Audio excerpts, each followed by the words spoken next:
ពាក់កណ្ដាលខែដល់ហើយបងប្អូនតើចន្ទីបងប្អូនអ្នកខ្លះដែលមិនទាន់មានត្រួយមក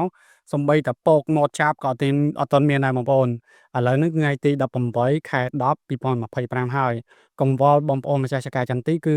ចន្ទីអត់ទាន់មានត្រួយមកព្រោះជាពេលវេលានេះគឺជាពេលវេលាដែលចាំបាច់ណាស់ដែលចន្ទីយើងត្រូវមានត្រួយ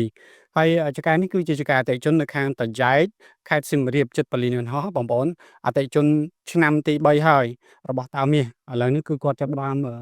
បាញ់ឈុតដាស់ដំណេកត្រួយគឺយើងហៅថាឈុតទាញយកត្រួយ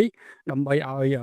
ស្លឹកចន្ទីរបស់យើងវាមានអាហារថាមពលគ្រប់គ្រាន់ក្នុងការបញ្ចេញពកត្រួយមកហើយបើសិនជាចន្ទីមានពកត្រួយហើយឲ្យពកត្រួយនឹងឆាប់បែកមាត់ចាប់បញ្ចេញជាត្រួយឲ្យយើង